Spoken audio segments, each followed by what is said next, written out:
So there are a few things that it is our desire to help you reconfirm within yourself today. First, it would be nice if you could accept the existence of this vortex of creation.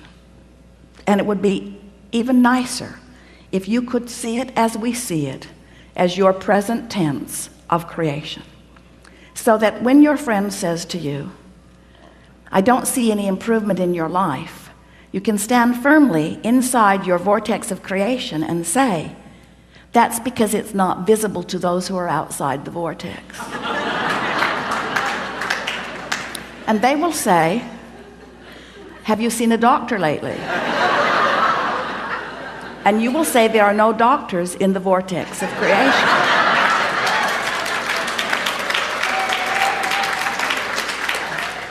When you let being in this vortex, when you let tuning yourself into the vibrational frequency of all that you are be your top priority, you get so much life back. Do you know how many arguments, how many words, how many efforts, how much action is necessary just to keep you alive and out of desperation when you're not in the vortex?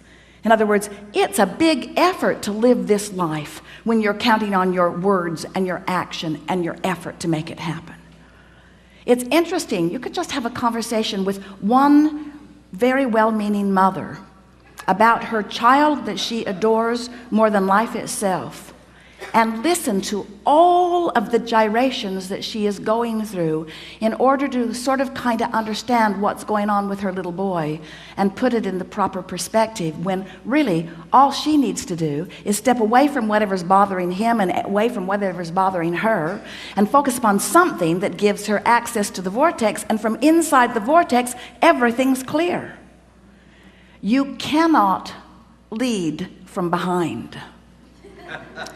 And if you are not in the vortex, then you have nothing to give anyone. Sometimes people say, Abraham, it seems like you teach selfishness. And we say, we really, really, really, really do. Because selfishness, let's define it. Selfishness means vibrational alignment with self. And in order to understand that, you got to know who self really is. Self is source. Self is pure positive energy. Self is worthy. Self is clear-minded. Self is healthy. Self is full of vitality. Self is eager about life. And when you are willing to be selfish, which means you are willing to mimic the vibration of self, which means you're willing to release the thoughts that hold you apart from that and practice the thoughts that cause you alignment with that, which simply means you're selfish enough to care how you feel. That's when they call it selfish. People say, oh, you're so selfish, you're pleasing you. And what they mean is, you should please me? You're selfish because you please you, and I'm not selfish because I think you should please me instead of you?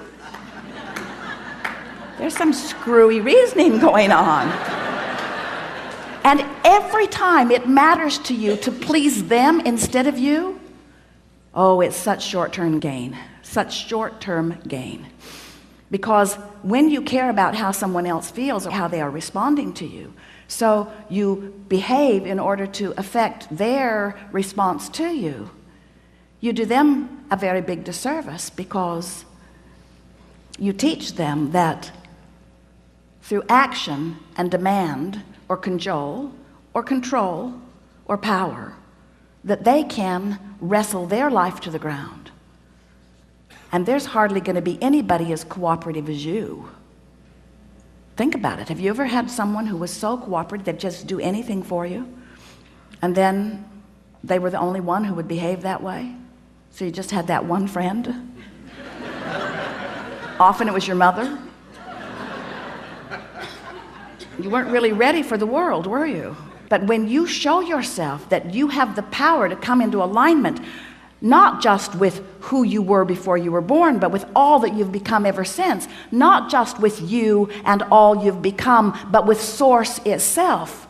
When you show yourself that by being selfish, which means by reaching for the best feeling thought you can find on whatever subject is active, when you care about being in the vortex, you care about being in concert with the energy that creates worlds. And one who's in the vortex, one who's in alignment with that energy, is more powerful than millions who are not.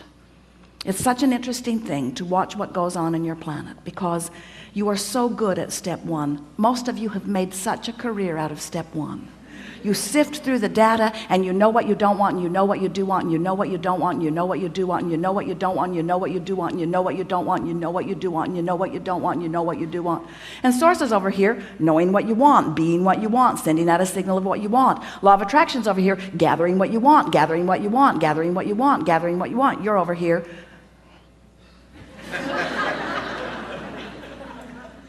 That's creating by default. That's going where the wind blows. That's complaining about whatever they're complaining about and feeling about whatever's happening. But when you decide that you're going to take control of your relationship to who you really are, when you decide that you're going to tend to this gap between you, wherever you are on whatever subject you're experiencing, and who you really are and what you know about the same, now life is going to take a new form and shape for you. You're going to feel exhilarated. You're going to feel satisfaction. Those who are watching you will see you as someone who seems to create tremendously with ease. Those who are watching you, especially those who don't really understand the power of this vortex and the power of your deliberate alignment with it, they'll call you lucky. Many times they'll be jealous of you, because they'll watch your fortunes amass and your funds surround you, and they'll watch you in satisfying life experience. And when they say to you, what do you know that I don't know? The only thing that you can say to them that is of any real value to them is, I figured out my relationship with me, and I'm constantly aware of my vibrational relationship to who I really am and what I really want. And I guide every thought I can to mesh with the wholeness that I am. I've become a deliberate thinker. I no longer create by default. I think on purpose, I speak on purpose, I act on purpose, and I don't do any of it unless I'm in the vortex. What do you mean? What's a vortex? What do you mean? What is a vortex? A vortex is a vibrational state of being that is the precursor of all positive motion forward of all that is. It's like encapsulated, condensed, straight up source. It's pure positive energy. It's the holding tank. It's the anchor. It's the touchstone. It's the place where all dreams and wishes and hopes are held until we find vibrational alignment with them. It's the eternal pool of well-being to which each of us have added mightily along the path of our physical experience. So this vortex, it is a reality even though you can't see it, but you can feel it. You know how your dog hears things you can't hear and smells things you don't want to smell? Because your dog has more acute sensitivity to sound than you do. Sound is just vibration, and hearing is just translating it. Smelling is just translating vibration. This vortex is something that while you can't see it, and while you may not be able to hear it, when you get in the vicinity of it, you can feel the deliciousness of it. And when you are far from it, you can feel the discord of not being close to it. Do you know that everything you feel all day, every day, is nothing more than feedback about your proximity to your vortex? So when you feel really ornery, you're vibrationally speaking not near your vortex. When you feel hopeful, you're right on the brink of it. In fact, this door to the vortex, this imaginary door in Abraham's fairy tale of the vortex, this vibrational entry point is somewhere between hope and belief. So when you feel hopeful about something, you're so in the vicinity that you'll be called in, you'll be swept in. Law of attraction will take you in. Law of attraction will take you in when there is not enough resistance to hold you out. How's that? If you weren't doing that thing you do that holds you apart from your vortex would take you in every time. When you slumber, in you go. But you wake up right where you were when you went in. If you go to sleep in the vortex, you wake up in the vortex. If you go to sleep not in the vortex, you wake up not in the vortex. You ever had an experience where you're ornery when you go to sleep? You sleep all night, you sleep pretty good, you wake up, still ornery. So the vortex is the source of well-being, calling you home, so to speak, calling you to all that you've created.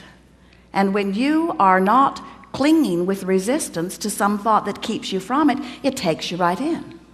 So really, when we say we want you to get into the vortex, what we really mean, a much more accurate way of saying it is, we want you to stop doing that thing you do that keeps the vortex from taking you in easily. Oh, you're going, you're just not going willingly sometimes.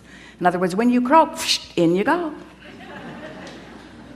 So wonderful to watch you die.